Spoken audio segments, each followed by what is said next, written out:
sí, como todos los lunes a las 6 de la tarde, este es su programa que se llama Septenarte. Idea y conducción, Gerardo Cruz Lara, por esta su radio, por internet, magiclatinosvegas.org, la otra cara de Sin City, desde Las Vegas, Nevada, para el mundo. Buenas tardes, Gerardo. ¿Qué tal? Muy buenas tardes. Muy lindo el tema, ¿eh? Sí, Uno de mis directores favoritos, pero antes de disfrutar de esta tarde de cine, si usted quiere comer una rica pizza con ese sabor argentino y ese toque italiano, tiene que ir a Fugaceta Pizzas y Empanadas, que ¿dónde está?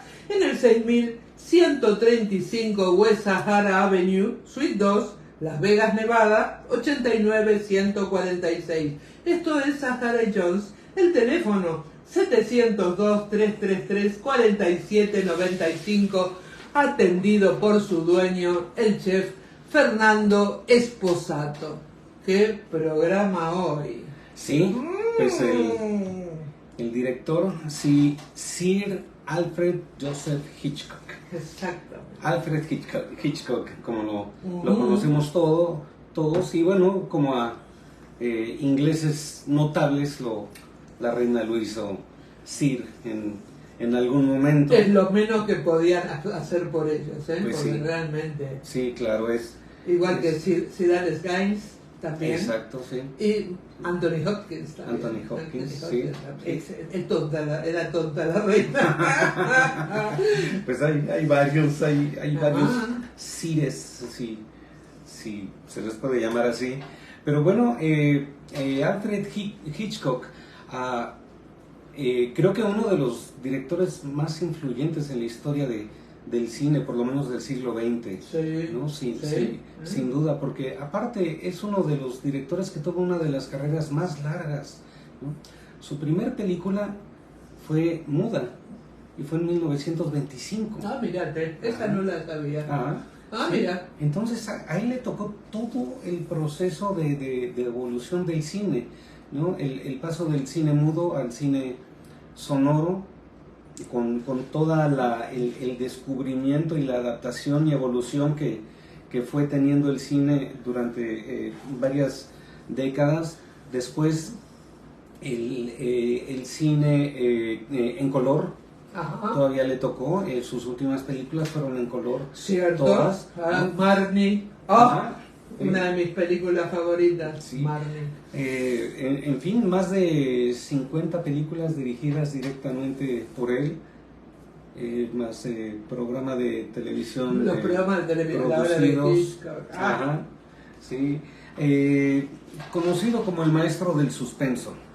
Y por supuesto que hay todas las razones del mundo para llamarle eso, pero también creo yo que adjetivizar de esa manera a alguien tan extenso en su obra es de hecho limitante, ¿no?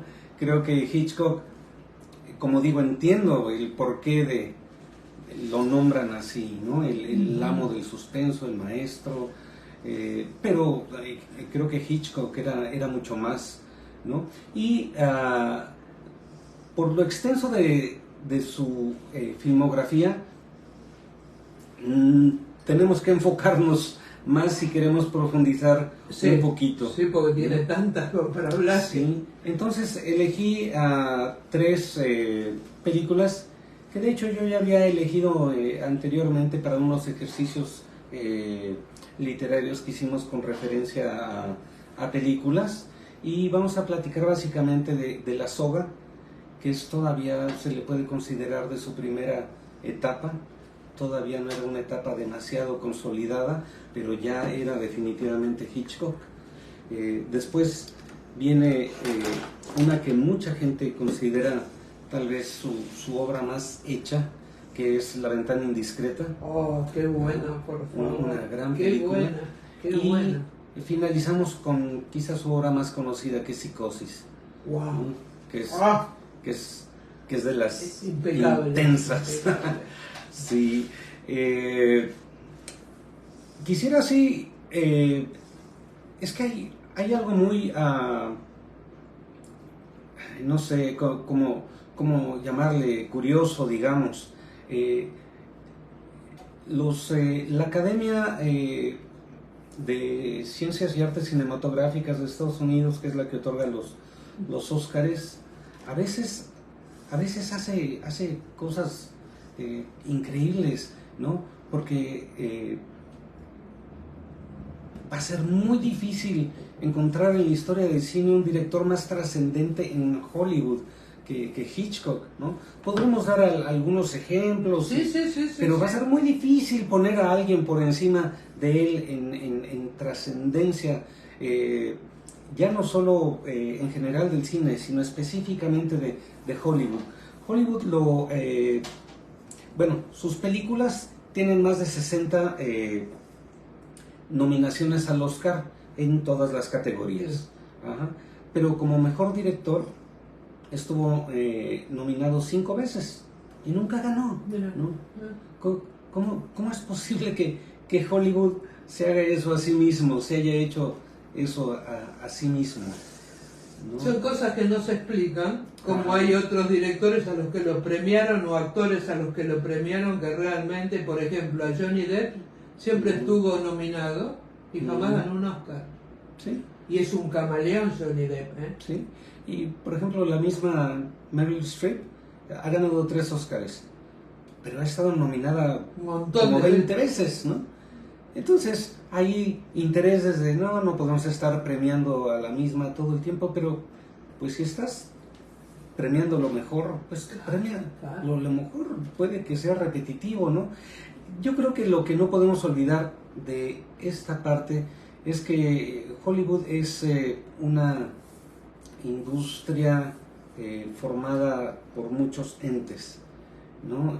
Y hay muchos intereses creados al respecto. Otros festivales no tienen todo eso. Por ejemplo, el Festival de Cannes, San Sebastián, Berlín, festivales europeos importantes, no están ligados a la industria de una manera tan directa como la Academia de Estados Unidos a Hollywood, que es la industria, ¿no? Entonces yo creo que eso hace que cambie mucho, pero no es que yo considere a los Óscares así súper relevantes, pero sí me parece curioso por lo menos que a uno de sus máximos exponentes no lo hayan... Lo decís, no había reparado en eso, que nunca le dieron un Oscar. Sí, no lo hubieran reconocido de la manera que debía. No recuerdo si ya después entró la academia con un estilo de reconocer carreras. Rosa Íñigo Rojas nos está viendo. Hola. Hola. Y José Guerrero nos está viendo también, que nos manda corazoncitos y... Pepe, muchas gracias por vernos. Pepe es un amigo prácticamente de toda la vida. Wow. Estuvimos, creo que en principio en la secundaria, creo que fue la primera vez que estuvimos. Entonces son muchísimos años, ¿no? Entonces muchas gracias por estar aquí, Pepe. Se agradece que estés por Rosa acá. Dice, saludos querida Mónica, Silvia Capano y Gerardo Cruz Lara, dice Rosa. Gracias, Rosa. Bueno, ya adentrándonos un poco con los que es Hitchcock, como te decía, me parece un poco injusto encasillarlo como amo del suspenso, porque tiene mucha trascendencia también, por ejemplo, en la parte técnica, y esa trascendencia se ve mucho en la primera película que vamos a tocar, que es La Soga, ¿no? Qué película, por Dios. Para hablar de las 3 películas, me voy a permitir leer prácticamente de las 3. Tengo algo escrito, pero ya viene descrito mucho de lo que podemos extendernos ya después. Esta se llama Hitch Experimental y es sobre La Soga. Basada en una obra teatral de los años 20, La Soga tiene ese sabor a teatro por varios factores, empezando por un guión muy fiel en fondo y forma al original, lo que hace que la acción se desarrolle básicamente en un mismo set, que es el departamento en el que se lleva a cabo la fiesta. Esto nos da el primer elemento de tono, haciendo un ambiente limitante, muy temprano en el filme, pues entendemos que todo lo que ocurrirá será en ese mismo lugar. Contribuye también a una sensación claustrofóbica el siempre saber que el cuerpo, quien ha visto la película sabe de lo que estamos hablando, está encerrado en el baúl omnipresente en prácticamente todas las tomas, ¿no? Sabemos como espectadores que nosotros tampoco podemos escapar de ese lugar por lo que dure la película. Es decir, estamos encerrados como espectadores también en la misma habitación. La máxima aventura en el manejo de la cámara, presentando todo como un largo plano secuencial, es decir, hacer parecer con la cámara y sus movimientos como si hubiera sido filmado en una sola toma. Este solo hecho fue un gran reto en sí, ya que las recién lanzadas cámaras Technicolor eran muy grandes y pesadas y tenían que ser movilizadas con una fuerte estructura de base, de tal forma que tuvieron que hacer las paredes movibles para que pudiera pasar la cámara, quitar elementos escenográficos del paso y constantemente movilizar el extenso cableado utilizado en cualquier producción.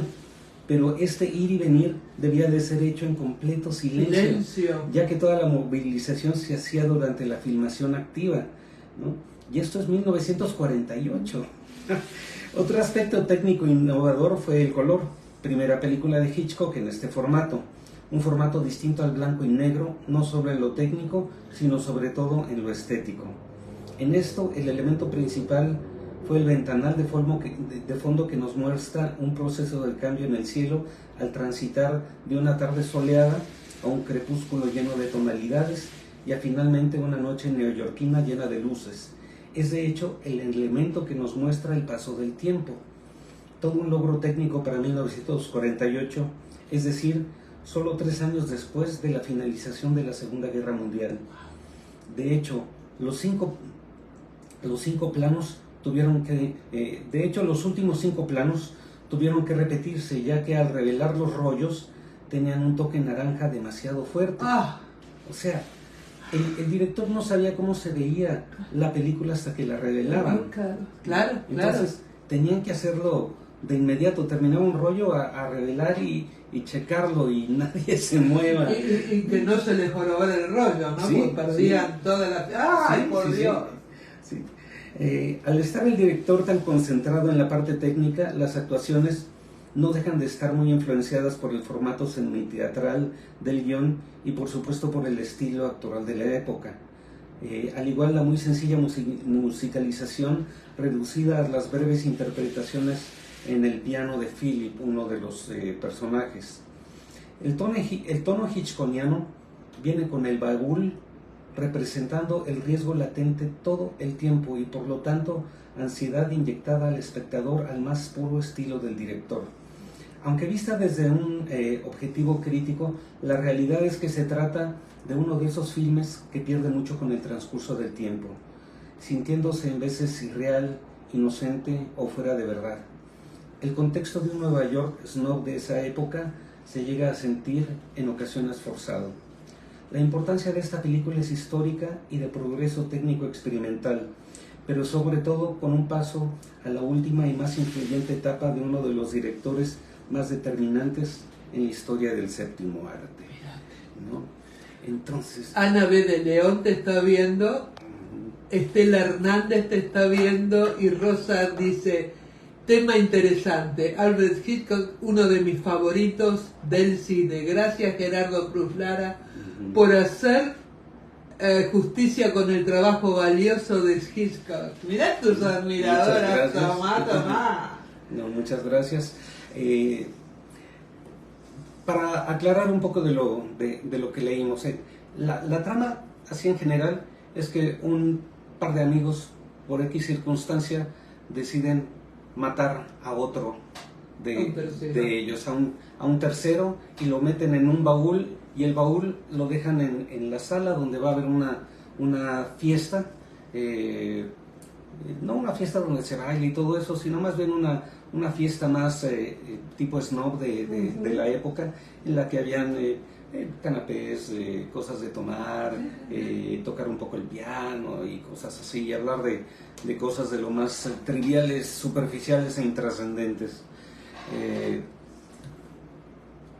Pero el dejar ahí el cuerpo siempre, suceden cosas durante la película que lo ponen a uno, es que se van a dar cuenta, ¿no?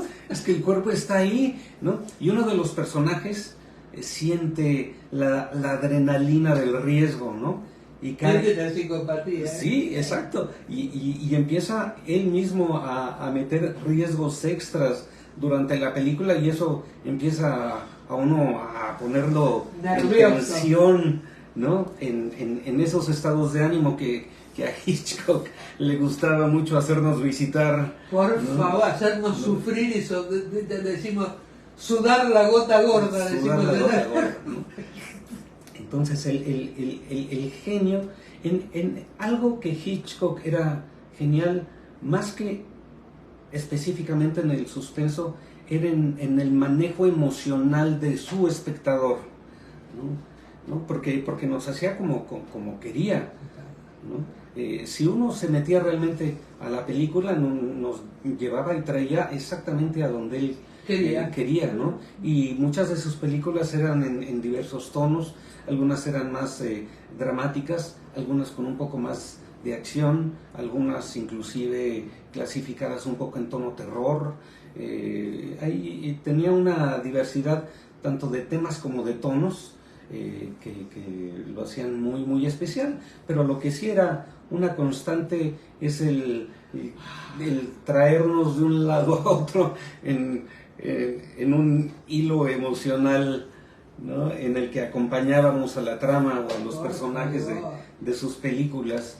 Esta película habla mucho de lo que fue Hitchcock, de lo que fueron sus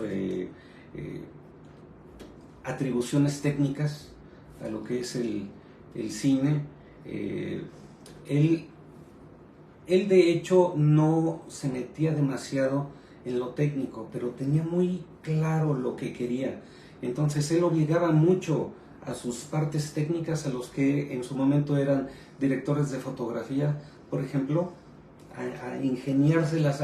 Yo no sé lo que tengas que hacer, pero yo quiero que me des esto, ¿no? Y lo tenía muy claro. Entonces ponía a sus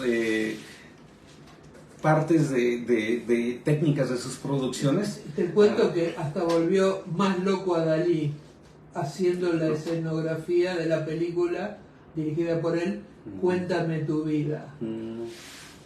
A Dalí, que ya era loco, lo puso recontra loco haciendo las cosas oníricas de la película, que fueron majestuosas, y que la película era en blanco y negro.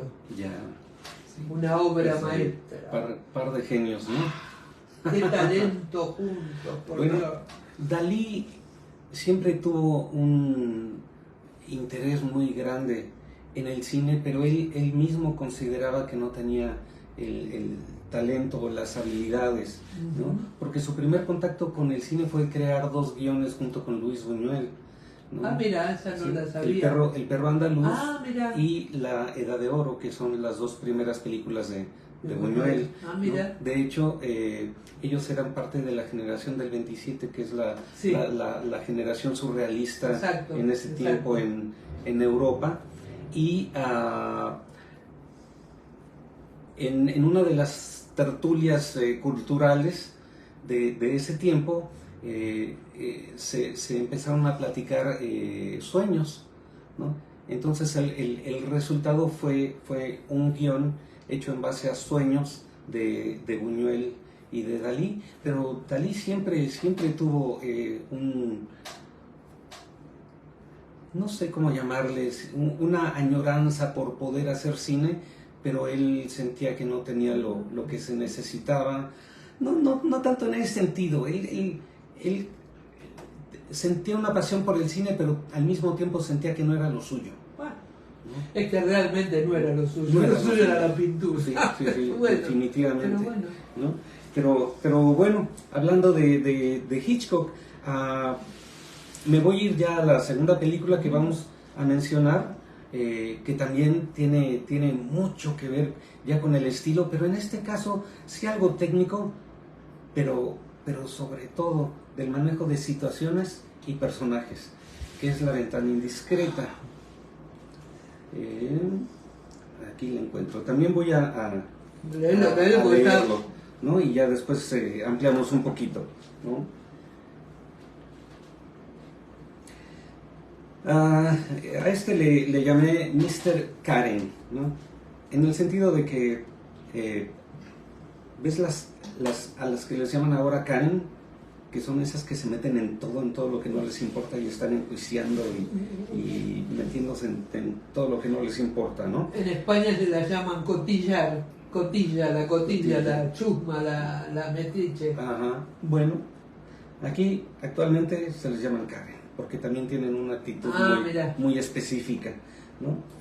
Y empiezo, dice, el voyeurismo es el nombre que se le da a una conducta que consiste en observar a otra persona o a grupos durante sus relaciones sexuales o de carácter privado. Correcto. Por lo general, quienes presentan esta conducta, conocidos como voyeuristas, no participan en la actividad observada. ¿No? Esto es como para dar una introducción a lo que es la película. Voyeurismo, paranoia, entrometimiento. Son algunas delicias bien arraigadas en la sociedad estadounidense y perfectamente retratadas por Hitchcock en esta pieza compleja y vibrante. Como en todos sus trabajos, los detalles empiezan en la preproducción. El set fue construido basado en el estilo de complejos apartamentales de clase media neoyorquina de mediados del siglo XX. Greenwich Village, para ser más exactos, uno de los sets más costosos hasta entonces. El hecho de haber usado la parte trasera o interior de los edificios es lo que nos da el sentido de intimidad absolutamente necesario para este filme. La fachada frontal guarda las apariencias, mientras que las ventanas traseras nos dan la vida real. El aspecto técnico en esta ocasión nos da tomas fijas y un trabajo de edición muy importante para el ritmo de la película. El guion está basado en un cuento corto que antes de ser usado para cine fue usado en una serie de historietas animadas, cómics, y adaptada bajo la rigurosa supervisión del director. La trama en sí sencilla, lo que le da complejidad son sus personajes, cuidadosamente desarrollados y presentados. Jeffries es el indudable centro de todo lo que sucede. De su mano vamos conociendo a los demás personajes, o para ser más precisos, su versión imaginada sobre quienes son los demás que habitan en el edificio. Los únicos personajes que no vemos únicamente a través de sus ojos son él mismo, la enfermera y su novia y el detective. La historia que conocemos de todos los demás es producto de su imaginación muy creativa. El suyo de estar convaleciente y recluido en su apartamento lo llevan a llenar su tiempo con lo que tiene a la mano, que son sus vecinos, saciando su curiosidad por la vida de los demás, que ahora en nuestros tiempos canalizamos a través de las redes sociales. Tenemos millones de vidas a las cuales asomarnos en la palma de nuestra mano. Él solo contaba con un puñado de apartamentos y se involucró más o menos con cada uno de ellos. En su cabeza hila motivos y razones para cada una de las circunstancias que atestigua, las justifica, las juzga, y en el caso extremo de Mr. Thorwald, la demoniza. Jeff es de por sí un observador profesional, un fotógrafo, acostumbrado a tomar y exhibir momentos y situaciones en la vida de otros. Por eso mismo fluyen dentro del filme de una manera muy natural para todas sus sospechas y conclusiones. De hecho, termina convenciendo a los demás personajes, en un inicio incrédulos, de todo lo que había ido construyendo con un poco de realidad y mucha imaginación, deliberadamente manipulada para saciar su carácter paranoico. El tratamiento de Hitchcock, sobre todo de este personaje, es genial. Se trata de alguien que elige actuar de una manera terrible, involucrando a todos en su paranoia con absoluto egoísmo y ni una pizca de autocrítica. es envolvente, manipulador y profundamente convencido de tener derecho a hacer todo lo que hace. Y todo esto con un profundo halo de incapacidad de dañar, de parecer inofensivo, bien intencionado, aparenta ser buen chico, un buen hombre. Y James Stewart está como mandado a ser para esta parte. Exactamente. Grace Kelly lleva fantásticamente su personaje, aunque su natural elegancia supera a la del personaje. El final es maravilloso. Jeff, sin ningún recargo de conciencia, reposa en sus lesiones en su apartamento, muy alejado de las consecuencias que debería de estar pagando por construir situaciones que lo pusieron en riesgo a él mismo y a muchos de los otros caracteres en la historia. Como casi siempre, Hitchcock nos lleva de una manera suave, sin prisa, pero estableciendo muy claramente lo que será importante en la trama y sobre todo alimentando y estimulando nuestra naturaleza voyerista como espectadores que somos. Qué brillante la síntesis de qué bien. Sí, es que es maravilloso, ¿no? Este personaje, Jeff, es profundamente norteamericano, estadounidense, ¿no? Porque Andrew Ziegler nos está viendo. Qué bueno de tenerlo por acá. En el sentido de esa superioridad moral, natural que tienen y ese derecho también que sienten a dictar esos juicios morales sobre todos los demás, ¿no? Desde un pedestal intocable, sí. ¿no? Y sin una pizca de autocrítica, ¿no?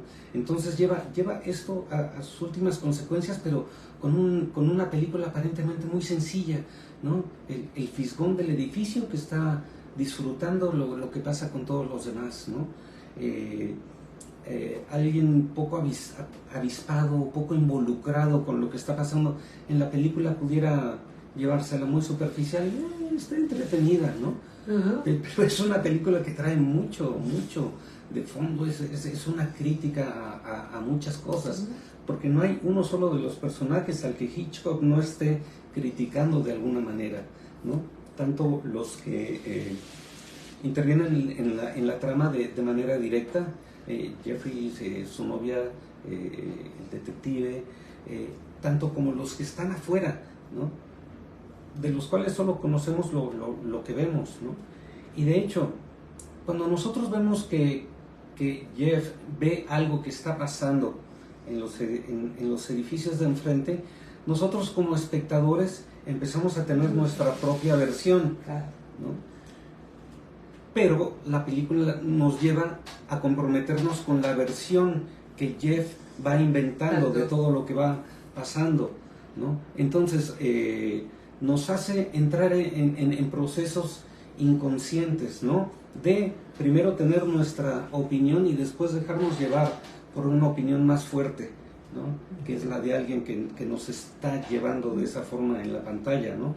Pero en realidad el que nos está llevando a todos es Hitchcock, ¿no? Y nos lleva de la mano y nos lleva con toda intencionalidad a todos esos lugares y conclusiones. Y al final de esta película, porque la termina en un tono tan suave, después de muchas cosas, él cae de la ventana y se rompe una pierna y arriesgó la vida de él y de algunos otros, pero la última escena es él en su departamento otra vez, mirando por la ventana como si no hubiera pasado nada, absolutamente nada, sin ninguna consecuencia externa ni ninguna consecuencia interna, ¿no? Esa es una de las facetas de la psicopatía también, el voyerismo, sí. Y ese tipo de cosas también es una cosa, sí, de la psicopatía. Sí, un personaje sin aparentemente... culpa, sin... Sí, pero en un personaje que nos vistió Hitchcock en una aparente intrascendencia, más que intrascendencia, no representa peligro en su imagen en ningún momento, ¿no? pero hace cosas terribles, una manipulación terrible de muchas cosas, ¿no? Es en realidad un monstruo vestido de oveja, ¿no? Y al final, tan campechano, bueno, es una expresión mexicana, pero tan quitado de la pena, sin ninguna culpa, sin nada, absolutamente nada, ¿no? Es una maravilla esta película, a mí me gusta mucho. Realmente sí. ¿No? Y ahora vienen los estrenos de la semana. Los estrenos de la semana, que tenemos 3. A ver. Y voy a dejar el que más me importa a mí para el final. Perfecto. Voy a empezar con una que se llama The Strangers, capítulo 1. Que yo ya estoy hasta irritado con esto, ¿no? Porque el cine repite historias constantemente, ¿no? Y aquí estamos. Tú dime cuántas veces has visto esta película. A ver.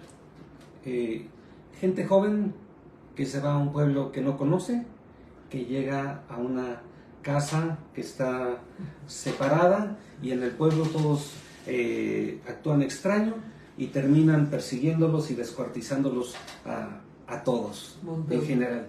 ¿Cuántas veces hemos visto esa película? Montones. ¿No? Montones y montones de veces. Y esta es otra de esas, ¿no? ¿De qué nos sirve hacer otra película así? ¿Qué caso tiene hacer otra película así? Ni le va a ir bien económicamente tampoco, ¿no? Y no es que yo pretenda que todas las películas tengan alguna trascendencia ni nada de eso, ¿no? Pero yo sinceramente creo que ya ni siquiera entretienen, ¿no? Porque ya todo el mundo sabe lo que va a pasar. Es remanero. ¿No? Entonces no le doy ningún valor a esta película, ninguna recomendación. Si a alguien le gusta eso, pues seguramente tal vez le va a gustar ir a ver otra versión de la misma película que hemos visto 50 veces. Hay para todo. Adelante, ¿no? Hay, como dices, hay para todo. Porque también hay una razón de que exista esa película, ¿no? De que ¿Seguro? Alguien decidió apostar su dinero Otra vez. a que ese tipo de película va a tener otra vez una audiencia, ¿no? Ellos saben más de negocios que yo. Y hay otra película que se ve muy interesante, que se llama If, que es una película en la que se combinan personajes reales con personajes generados por computadora, muy bien hechos, con Ryan Reynolds, que es un actor muy agradable. Ajá. El de Linterna Verde. Sí, Ha hecho películas lindas y bodrios total. Pero bueno, sí, pero es carismático. Es carismático. Y es un actor con el que es fácil relacionarse. Es cierto, ¿no? es cierto. Entonces, yo creo que aprovechan, o esa es la razón por la que él está en esta película. Y básicamente esta película es que nuestro mundo interno es un mundo real, ¿no? Entonces, el mundo que nos formamos dentro de nosotros existe en algún lugar, ¿no? Pero desde una manera muy padre de comedia ligera. No es una película ni de suspenso, ni de terror, ni mucho menos.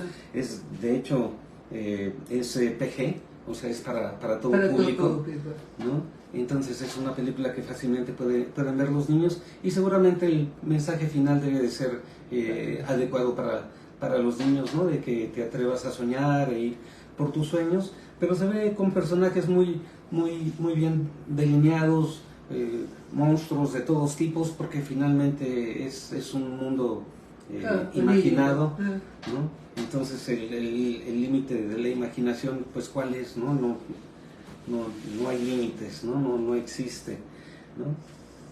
Y la tercera película en la que me voy a detener un poquito más se llama Back to Black, que es la historia de la cantante Amy Winehouse. Ajá. A mí me gusta mucho la música de Amy Winehouse. Ese disco que se llama precisamente Back to Black es un disco muy importante para su época, que está completamente hecho en su propio estilo, pero dentro de su estilo tiene tiene una diversidad enorme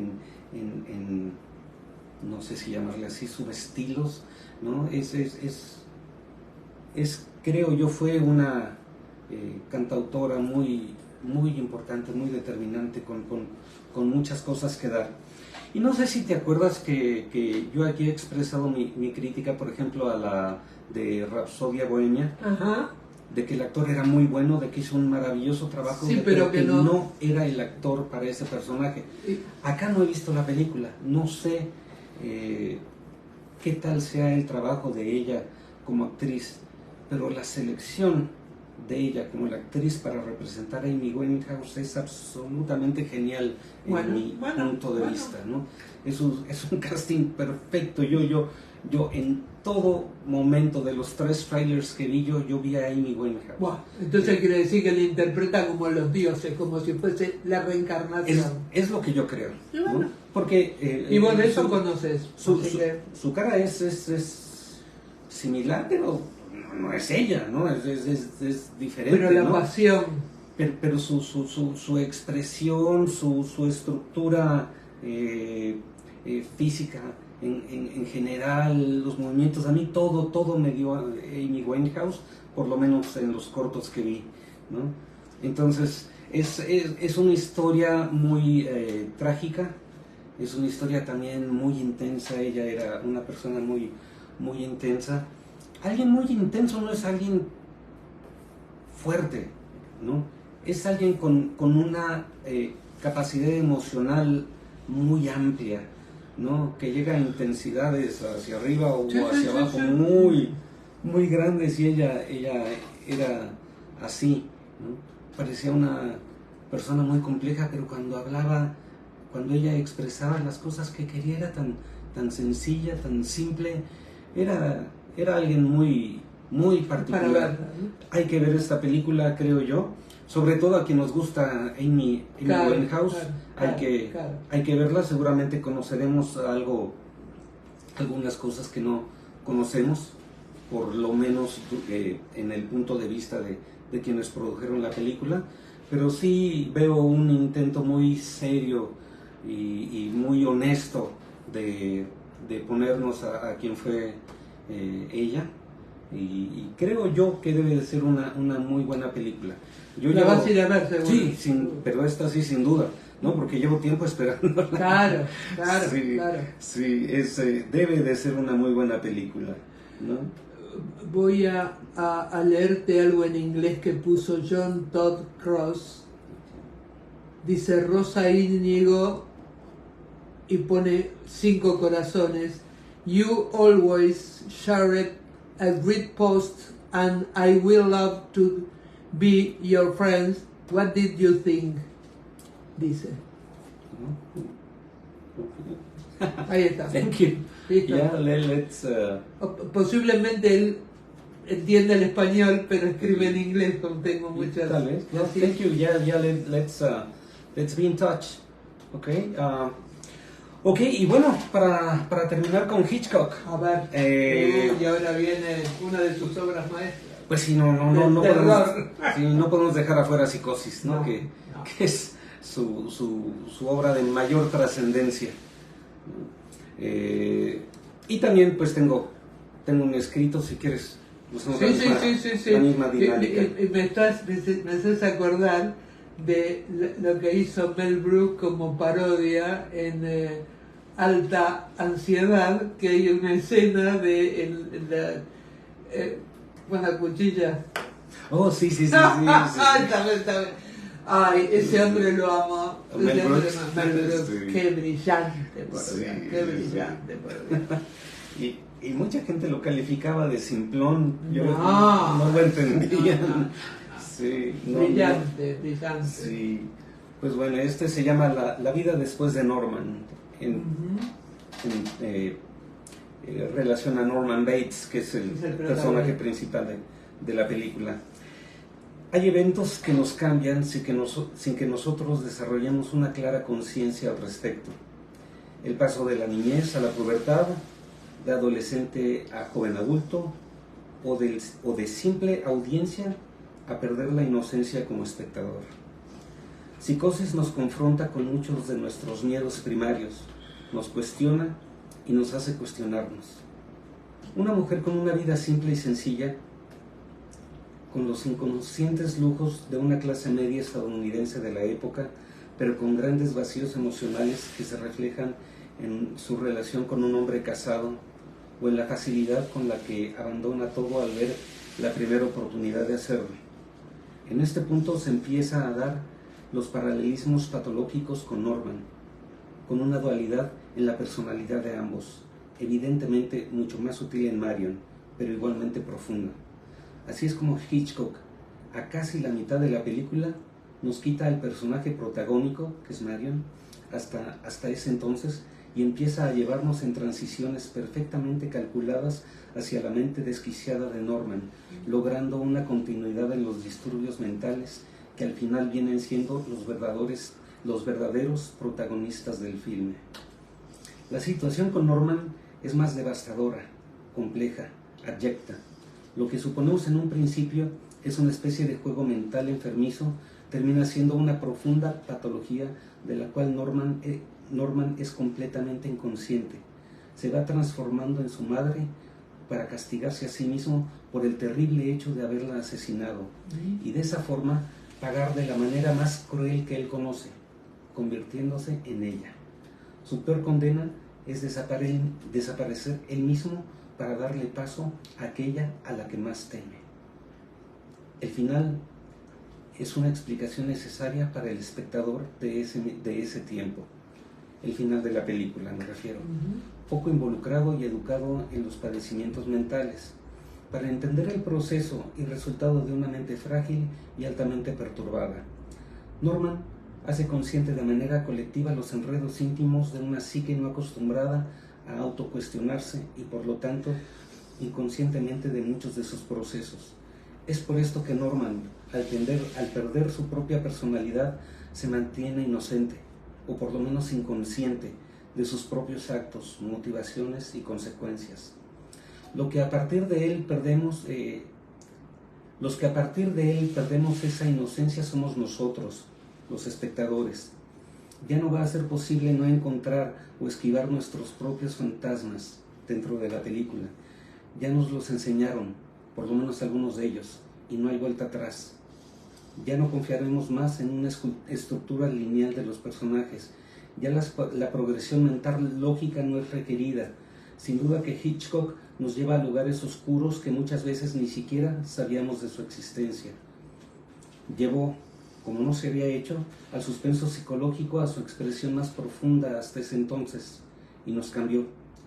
Ese tipo medio gordo, torpe y de perfil característico nos violó como espectadores y como trofeo se llevó nuestra inocencia y nuestro más profundo respeto por mostrarnos el espejo con el que antes no nos habíamos visto.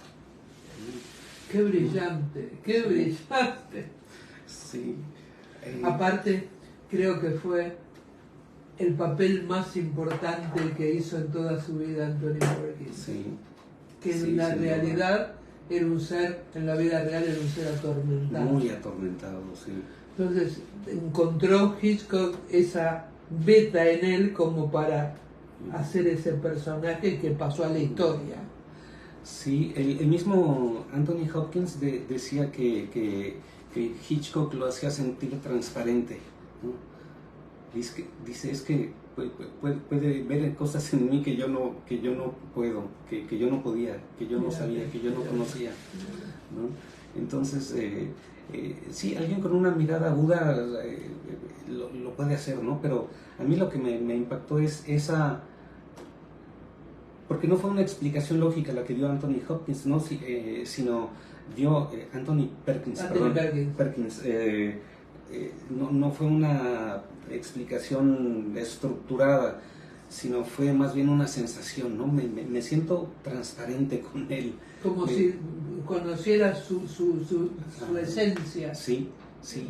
Es que esa expresión dice mucho más de que cualquier explicación, ¿no?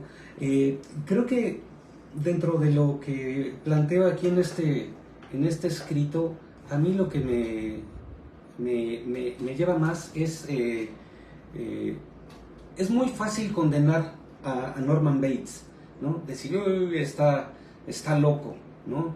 Pero Norman Bates, al hacer lo que hace, se está castigando a sí mismo, porque él lo que hizo fue matar a una madre abusiva. Exacto. ¿No? Exacto. En un arrebato mató a una madre abusiva y entró en culpa de inmediato. Y desde la culpa... Por eso fue que la conservó, ¿no? Para que ella le ayudara a limpiar su culpa. Exacto. Porque cuando platicaba con ella, ¿no? Ella le contestaba de una manera, es que eres un asco, eres lo peor, y él mismo, interpretando los dos papeles, se hacía a sí mismo mosca, ¿no? Entonces, de alguna manera, era como limpiar un poco esa culpa. Por lo menos. Sí. Es que era un proceso inacabable, ¿no? Se limpiaba un poco de la culpa, pero entraba otra vez en su psicopatía tan compleja, tan profunda, ¿no? Y que de alguna manera muestra en sí las historias de los asesinos seriales y el vínculo con su madre. Muchos de los asesinos seriales de la historia tuvieron una madre así, abusiva. Sí, es cierto. Sí, y por la figura materna, por lo que representa la figura materna en nuestras sociedades, la afección cuando la mamá no cumple con esos requerimientos de la madre abnegada, de ese sol que llega a todos lados, que a todo le da calor, esa magnificencia que tiene la madre en nuestra cultura, sobre todo la occidental.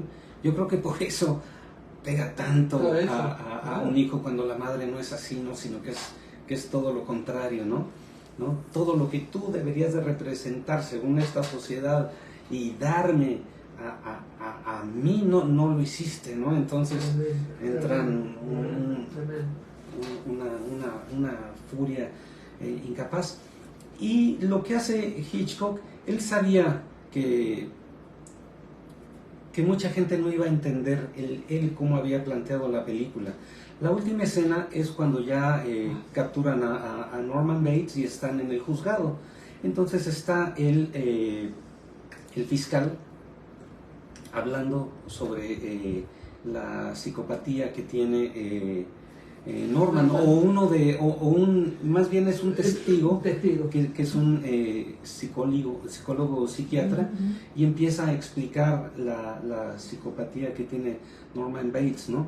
Entonces es como que Hitchcock tuvo piedad de nosotros y nos dijo, les voy a explicar cómo está el asunto, ¿no? Para que no se vayan por todos lados, ¿no? Entonces nos hace el favor de que con tecnicismos, con un lenguaje más accesible, pudiera ser entendido por cualquiera, ¿no? Y aún así, aún después de la explicación, hay mil percepciones distintas al respecto de lo que pasó en la película, sobre todo del personaje de Norman, ¿no? Es que también lo presenta de una manera llena de ambigüedades, ¿no? Pero, no sé, tú como psicóloga profesional, ¿la ambigüedad puede ser una característica de alguien psicótico? Y de una homosexualidad no asumida. En el caso de él, sí. Aparte, pero sí. No te olvides que dentro de la psicopatía es la instancia media entre la neurosis o la normalidad y la psicosis. Pero la psicopatía tiene mecanismos de defensa de la psicosis y mecanismos de defensa de la neurosis. Mecanismos defensivos de la psicosis es hacer agujeros en la memoria y no aprender de la experiencia. Y la anestesia afectiva. O sea, hacer una masacre y quedársela mirando así sin culpa, pero en el caso de él hay culpa, Sí, por eso toma mucha culpa. la personalidad de la madre. Sí. O sea que dentro de la cosa esquizofrénica hay una cosa neurótica que es la que siente culpa. Es un personaje de libro para Sí. interpretar, para analizar, porque dentro de la psicosis hay una gama increíble. De que va una psicosis pegada a la normalidad, pero un abanico en donde llevado al extremo es tremendo. Porque la mente humana es increíble, es increíble. Y el cine nos ha regalado Por muchos eso. de estos estudios, si se les puede llamar así. Claro, sobre- por eso me gustó tanto la película de Hitchcock, que en Argentina se llamó Cuéntame tu vida, acá tiene otro nombre, en donde muestra el protagonista y la cosa onírica y la culpa y el no saber qué le pasó, tan bien hecho, hurga tan bien en la mente humana, Sí. tanto en un ser que es inocente como en un ser malévolo, increíble. O sea Sí. que conocía bien el alma humana. Sí. Alicia Galás nos está viendo. Muchas gracias por estar acá. Pues solo quería terminar el programa diciendo, me refería a 3 películas acá, pero de ninguna manera esto ejemplifica o engloba la enorme diversidad de películas. Es como que hagas otro programa con otras películas de él, como Podría Los ser. pájaros, Los como pájaros, Marnie. sí. ¿Viste? Sí. Marnie está brillantemente analizada la cosa traumática. Vértigo Marnie. también me gusta mucho. Y Vértigo también. Sí. Y la adoración que tenía por 2 mujeres. Ajá. Una que fue la de La ventana indiscreta, Sí, sí. La amó. Princesa, sí. la amó profundamente, Grace- y la Grace otra, Kelly. Grace Kelly, Ujú. y la otra, la que fue la madre de la esposa de Banderas, Oh, oh. que Sí, fue sí, sí. el otro amor, estuvo perdidísimo él enamorado de ella y ella nunca ni lo registró, ¿no? Pero sí, elige esas mujeres, pero aparte tenía una cosa también retorcida, porque para la película Los pájaros, él sabía que ella le tenía miedo y la puso en escenas con pájaros reales donde ella sufrió Sí. y padeció un miedo espantoso, o sea que tenía que dar... Sí, sí, sí. Ella dice que ya nunca fue lo mismo ella después de esa película. Sí, Una sí, cosa, viste, perversa de la psicopatía, ¿no? sí. Es como director uno de Brillante, los grandes, brillante. sin ninguna duda. Brillante. Ujú. Hermoso programa, fíjate la audiencia. Sí. Y para acompañar esto, si usted quiere comer una deliciosa pizza argentina con ese toque italiano, en la salsa, en los condimentos, no tiene que perderse y tiene que ir a comer a Fugaceta Pizzas y Empanadas, que también hay otros platos muy argentinos que se puedan comer, pero la pizza Fugaceta es deliciosa, ¿no es cierto? Acá ya la probamos Riquísima. y es deliciosa. ¿Dónde queda Fugaceta Pizzas y Empanadas? En el 6135 West Sahara Avenue, Suite 2, Las Vegas, Nevada, 89146. Esto es Jones y Sahara. El teléfono 702-333-4795, atendido por su dueño, el chef Fernando Esposato. Y así nos despedimos hasta el próximo lunes a las 6 de la tarde en este su programa que se llama Septenarte. Idea y conducción Gerardo Cruz Lara, por esta su radio por internet magiclatinosvegas.org, la otra cara de Sin City, desde Las Vegas, Nevada, para el mundo.